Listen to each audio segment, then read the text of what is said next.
আসসালামু আলাইকুম প্রিয় শিক্ষার্থীরা, আশা করি তোমরা সবাই ভালো আছো। আমি সৈয়দ তাসনভা মনিরা, প্রভাষক, জীববিজ্ঞান বিষয়, ন্যাশনাল আইডিয়াল কলেজ, ঢাকা। আজকে আমি তোমাদের সামনে উপস্থিত হয়েছি আমাদের জীববিজ্ঞান প্রথম পত্র বইয়ের অধ্যায় 11 জীব প্রযুক্তি এই অধ্যায়টি নিয়ে। ইতিমধ্যে এই অধ্যায়টির প্রথম অংশের ভিডিও ক্লাস তোমরা দেখেছো, যেখানে তোমরা টিস্যু কালচার সম্পর্কে বিস্তারিতভাবে জেনেছো। আজকে আমি তোমাদের সাথে যে বিষয়টি নিয়ে আলোচনা করব সেটি হচ্ছে জেনেটিক ইঞ্জিনিয়ারিং বা রিকম্বিনেন্ট ডিএনএ প্রযুক্তি। জেনেটিক ইঞ্জিনিয়ারিং কি? 1951 খ্রিস্টাব্দে সায়েন্স ফিকশন লেখক জ্যাক উইলিয়ামসন সর্বপ্রথম এই শব্দটি ব্যবহার করেন, যার অর্থ জিন প্রকৌশল। এটি বর্তমানে একটি নবীনতম ও প্রয়োগমুখী শাখা। এর মূল লক্ষ্যই হল কাঙ্ক্ষিত জিন স্থানান্তরের মাধ্যমে উন্নত মানের জীব প্রকরণ সৃষ্টি করা। তাহলে আমরা জিন বলতে আসলে কি বুঝে থাকি?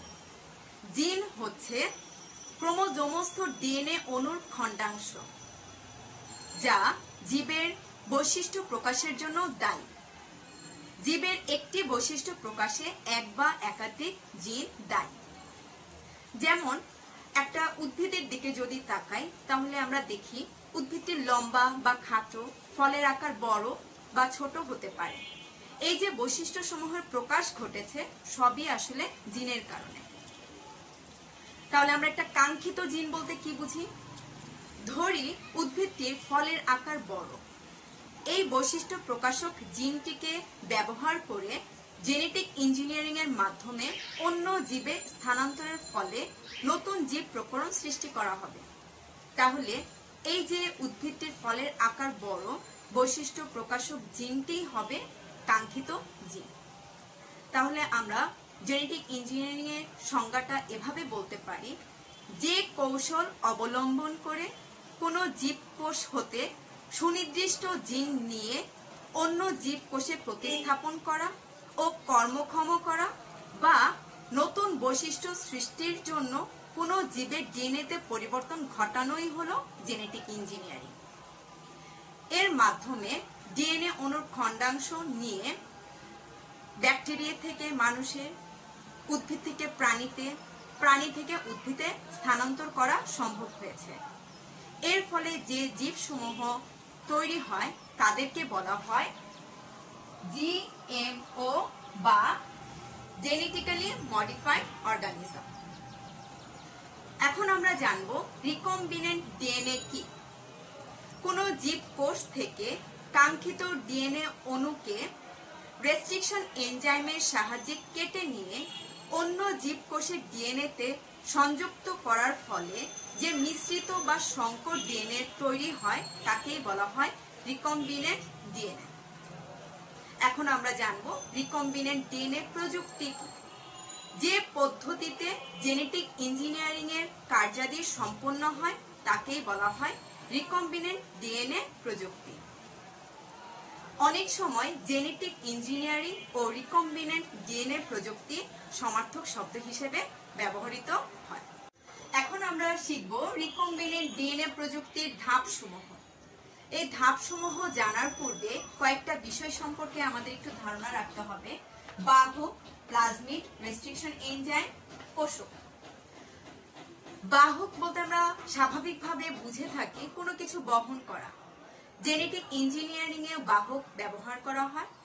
জিন ক্লোনিং এ নির্দিষ্ট বা উপযুক্ত বাহক হিসেবে বিভিন্ন ধরনের অণুজীব সমূহকে ব্যবহার করা হয়। এই অণুজীব সমূহের মধ্যে উল্লেখযোগ্য হলো ইকোলাই, অ্যাগ্রোব্যাকটেরিয়াম, ট্রুমেফেসিয়েন্স এই ধরনের ব্যাকটেরিয়া। এই ব্যাকটেরিয়ার দেহে একটি প্লাজমিড থাকে। এই প্লাজমিডটি হচ্ছে বাহক হিসেবে ব্যবহার করা হয়। তাহলে প্লাজমিড বলতে আমরা কি বুঝে থাকি? প্লাজমিড হচ্ছে ব্যাকটেরিয়ার দেহে মূল ক্রোমোজোমের বাইরে একটি অতিরিক্ত ও ক্ষুদ্রাকার ডিএনএ। এই ক্ষুদ্রাকার ডিএনএ কে বলা হয় প্লাজমিড। এরকম একটা ব্যাকটেরিয়া, তার মূল ক্রোমোজোমের বাইরে রয়েছে একটা আলাদা স্বতন্ত্র ডিএনএ। এই ডিএনএটাই হচ্ছে প্লাজমিড। প্লাজমিড প্লাজমিড এদের সংখ্যা প্রত্যেকটা ব্যাকটেরিয়াতে 1 থেকে 1000 পর্যন্ত হতে পারে।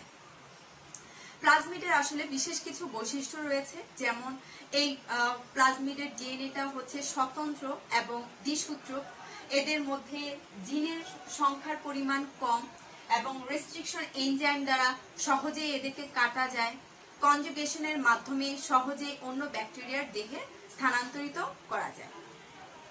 এখন আমরা জানবো রেস্ট্রিকশন এনজাইম বলতে কি বুঝে থাকি।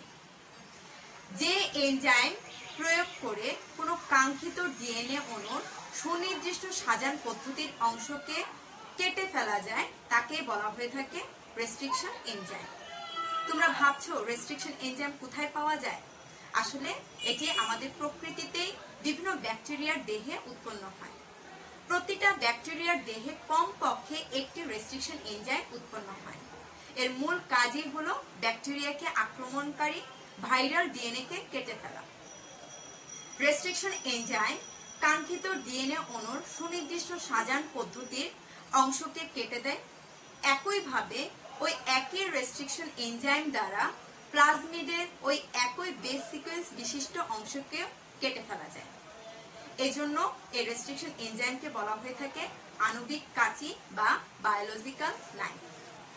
আমরা একটা উদাহরণের মাধ্যমে যদি একটু দেখি যে ব্যাসিলাস নামক যে ব্যাকটেরিয়া রয়েছে তার দেহে থেকে যে রেস্ট্রিকশন এনজাইম উৎপন্ন হয় তার নাম হচ্ছে BAMHI। সে যে নির্দিষ্ট স্থানটাতে কর্তন করে সেটা হচ্ছে এই যে সূত্র, এই সূত্রে জি জি এই নাইট্রোজেন বেস সমূহের মাঝখানে এবং নিচের সূত্রে জি জি এর নাইট্রোজেন বেস সমূহের মধ্যে, অর্থাৎ এদের কর্তন স্থানটাও নির্দিষ্ট। আবার হেমোফিলাস ব্যাকটেরিয়া থেকে যে রেস্ট্রিকশন এনজাইম উৎপন্ন হয় তার নাম হচ্ছে HIN3 এবং সে যে নির্দিষ্ট স্থানটাতে কর্তন করে সেটা হচ্ছে এ এ এবং এ নিচের সূত্রে এ এ, এই জায়গাটাতে সে কেটে ফেলে। আমরা এখন জানবো পোষক বলতে কি বুঝে থাকি। জেনেটিক ইঞ্জিনিয়ারিং এ বিভিন্ন ধরনের পোষক ব্যবহার করা হয়, যেমন ব্যাকটেরিয়া, ছত্রাক, উদ্ভিদ বা প্রাণী কোষ। পোষক দেহের মধ্যে রিকম্বিনেন্ট প্লাজমিড ডিএনএটাকে প্রবেশ করানো হয়। এর ফলে আমাদের পরিকল্পনা অনুযায়ী জিনটির প্রকাশ ঘটানো হয় এবং তার পরিমাণ বা সংখ্যা বাড়িয়ে তোলা হয়। এখন আমরা রিকম্বিনেন্ট ডিএনএ প্রযুক্তির ধাপসমূহ সম্পর্কে একটু বিস্তারিতভাবে বোঝার চেষ্টা করব। ধাপসমূহের প্রথমেই রয়েছে কাঙ্ক্ষিত ডিএনএ নির্বাচন ও পৃথকীকরণ। প্রথমে রিকম্বিনেন্ট ডিএনএ তৈরির ধাপটি হচ্ছে কাঙ্ক্ষিত ডিএনএ কে নির্বাচন করতে হবে। কাঙ্ক্ষিত ডিএনএ নির্বাচনের পর সেটাকে পৃথক করতে হবে। এক্ষেত্রে বিভিন্ন পদ্ধতি অবলম্বন করা হয়। প্রথমে লাইসিস করা হয়। লাইসিসের ফলে কোষের মধ্যে বিগলন ঘটে। এর ফলে দেখা যায় সেখানে যে শর্করা, প্রোটিন, লিপিডের সাথে ডিএনএ মিশ্রিত অবস্থায় থাকে, ডিএনএটাকে আলাদা করা হয়। এরপরেও দেখা যায় ডিএনএর সাথে আরএনএ এবং কিছু প্রোটিন থাকে। তো এই ক্ষেত্রে সিজিয়াম ক্লোরাইড ও সুক্রোজ দ্রবণ প্রয়োগ করে সেন্ট্রিফিউজ করা হয়। ফলে কাঙ্ক্ষিত ডিএনএ নির্দিষ্ট ব্যান্ড আকারে পৃথক করা হয়। তবে বর্তমানে সিলিকা কিট ব্যবহার করে এই কাজটি খুব সহজে করা হয়ে থাকে। চিত্রের মধ্যে যদি আমরা একটু তাকাই তাহলে দেখতে পাবো এই হচ্ছে একটা জীবকোষ। জীবকোষ থেকে কাঙ্ক্ষিত ডিএনএটাকে এই পদ্ধতির মাধ্যমে পৃথক করা হয়। এর পরের যে ধাপ সেটি হচ্ছে বাহক নির্বাচন। এই যে কাঙ্ক্ষিত ডিএনএটা, এই কাঙ্ক্ষিত ডিএনএ প্রয়োজনীয় অংশ বহন করার জন্য বাহক নির্বাচন করতে হয়। আমরা জানি বাহক হিসেবে বিভিন্ন ব্যাকটেরিয়া ব্যবহৃত হয়ে থাকে। ব্যাকটেরিয়ার যে প্লাজমিড, এই প্লাজমিডটাই বাহক হিসেবে কাজ করে থাকে। সাধারণত ইকোলাই, অ্যাগ্রোব্যাকটেরিয়াম এই ধরনের ব্যাকটেরিয়ার প্লাজমিড বাহক হিসেবে কাজ করে থাকে। এখানে উল্লেখযোগ্য যে যদি ট্রান্সজেনিক উদ্ভিদ তৈরি করা হয় সেক্ষেত্রে অ্যাগ্রোব্যাকটেরিয়ামের টিআই প্লাজমিডটি ব্যবহার করা হয়। যদি ইনসুলিন তৈরি করা হয় তাহলে ইকোলাই ব্যাকটেরিয়ার প্লাজমিড ব্যবহার করা হয়। সাধারণভাবে যদি সংরক্ষণের উদ্দেশ্যে ব্যবহার করা হয় সেক্ষেত্রে সাধারণ একটি প্লাজমিড বাহক হিসেবে ব্যবহার করা হয়। এর পরের যে ধাপ রয়েছে কাঙ্ক্ষিত ডিএনএ কে নির্দিষ্ট স্থানে ছেদন। এই যে কাঙ্ক্ষিত ডিএনএ, সেই কাঙ্ক্ষিত ডিএনএ নির্দিষ্ট সাজানো পদ্ধতির অংশে রেস্ট্রিকশন এনজাইম প্রয়োগ করে কাটা হয়। ওই একই রেস্ট্রিকশন এনজাইম প্রয়োগ করে প্লাজমিডটাকেও কাটা হয়। এর পরের ধাপ হচ্ছে ছেদনকৃত কাঙ্ক্ষিত ডিএনএ কে বাহক প্লাজমিড ডিএনএ তে স্থাপন। অর্থাৎ এই ক্ষেত্রে এই যে ছেদন করা হলো কাঙ্ক্ষিত ডিএনএটা, সেটা কি করা হলো, প্লাজমিডের মধ্যে স্থাপন করা হলো। স্থাপন করার পরে দুই প্রান্তে তো জোড়া লাগাতে হবে। এই জোড়া লাগানোর জন্য বিশেষ এক ধরনের এনজাইম ব্যবহার করা হয়। এই এনজাইমটার নাম হচ্ছে লাইগেজ এনজাইম। তাহলে এই প্লাজমিডের মধ্যে কাঙ্ক্ষিত ডিএনএ খন্ড স্থাপনের ফলে যে প্লাজমিডটা তৈরি হলো এটাকে বলা হয় রিকম্বিনেন্ট ডিএনএ প্লাজমিড। এর পরের ধাপ হলো পোষক দেহে রিকম্বিনেন্ট ডিএনএ স্থানান্তর। অর্থাৎ এই রিকম্বিনেন্ট ডিএনএটা পোষক দেহে প্রবেশ করাতে হবে। স্বাভাবিকভাবে কোনো ব্যাকটেরিয়ায় এই রিকম্বিনেন্ট প্লাজমিডটা গ্রহণ করতে চায় না।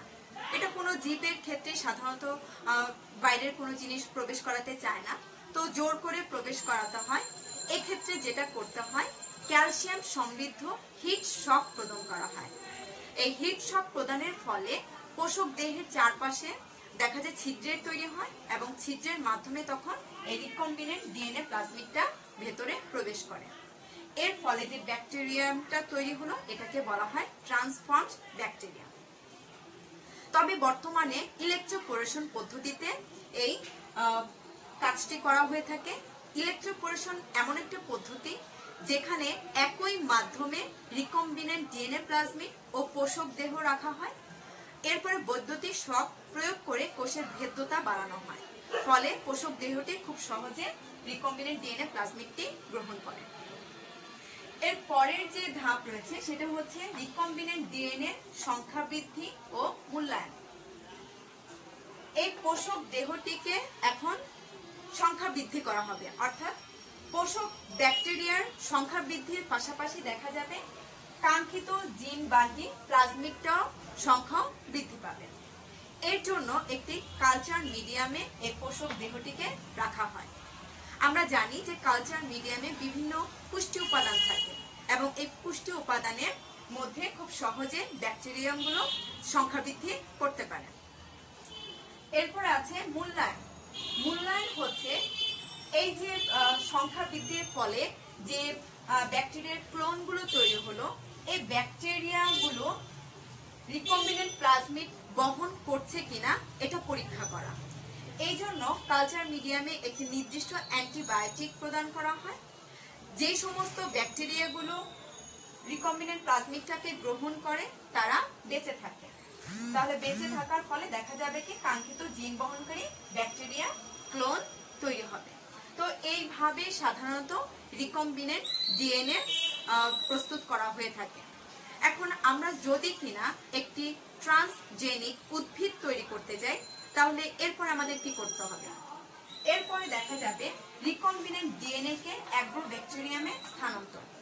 আমরা এর আগেই বলেছি রিকম্বিনেন্ট ডিএনএ তৈরির সময় যদি ট্রান্সজেনিক উদ্ভিদ তৈরি করতে যাই তাহলে বাহক হিসেবে টিআই প্লাজমিড অর্থাৎ অ্যাগ্রোব্যাকটেরিয়ামের প্লাজমিডটি ব্যবহার করতে হবে, পোষক হিসেবেও অ্যাগ্রোব্যাকটেরিয়ামটাকে ব্যবহার করতে হবে। এরপরে সর্বশেষ ধাপ হচ্ছে কাঙ্ক্ষিত উদ্ভিদ কোষে রিকম্বিনেন্ট ডিএনএ প্রবেশ করানো। এই যে কাঙ্ক্ষিত জিন বাহী যে ব্যাকটেরিয়া ক্লোনগুলো তৈরি হয়েছে, এখান থেকে কাঙ্ক্ষিত এই জিনটাকে বিভিন্ন পদ্ধতি হতে পারে মাইক্রো ইনজেকশন বা ইলেকট্রোপোরেশনের মাধ্যমে জীবদেহে প্রবেশ করানো হয় এবং জীবদেহে প্রবেশ করানোর ফলে ট্রান্সজেনিক জীব অর্থাৎ উদ্ভিদ, প্রাণী বা অণুজীব তৈরি হয়। আমরা যদি উদ্ভিদ তৈরি করতে যাই সেক্ষেত্রে এখান থেকে কাঙ্ক্ষিত জিনটাকে পৃথক করে আমরা একটি উদ্ভিদ কোষে স্থানান্তর করব। এরপরে ওই উদ্ভিদ কোষটাকে টিস্যু কালচার মিডিয়ামে রেখে সংখ্যা বৃদ্ধি করব। তাহলে কোষটার সংখ্যা বৃদ্ধি হবে। এরপরে ওই কোষগুলোকে টিস্যু কালচারে রেখে চারা তৈরি করব। চারা তৈরির ফলে সেটি ট্রান্সজেনিক উদ্ভিদ হিসেবে প্রকাশিত হবে। তাহলে এই সমস্ত প্রক্রিয়াটাই হচ্ছে কি আমাদের রিকম্বিনেন্ট ডিএনএ কিভাবে তৈরি হয় এবং কিভাবে ট্রান্সজেনিক উদ্ভিদ তৈরি করা যায় তার ধাপসমূহের বর্ণনা।